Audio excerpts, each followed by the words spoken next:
Nous commençons avec un sujet sur les droits de l'homme.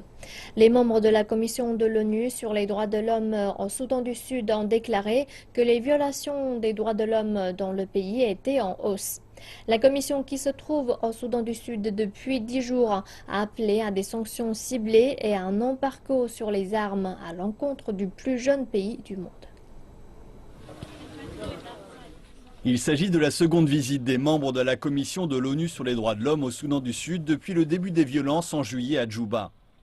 Les violations des droits de l'homme auraient augmenté depuis leur précédente visite en septembre dernier. Et la commission appelle la communauté internationale à réagir.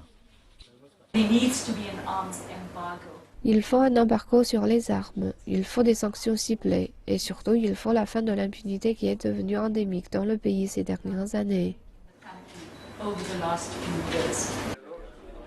Le gouvernement du Soudan du Sud estime quant à lui qu'un embargo ou des sanctions ne permettront pas de résoudre les défis politiques ou sécuritaires auxquels fait face le pays.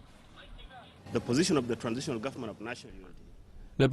de la République du Soudan du Sud et celle du gouvernement de transition d'unité est que les sanctions seront contre-productives pour la mise en place de l'accord de paix et que la seule chose que l'organe mondial peut faire est de se concentrer sur la mise en place de l'accord de paix.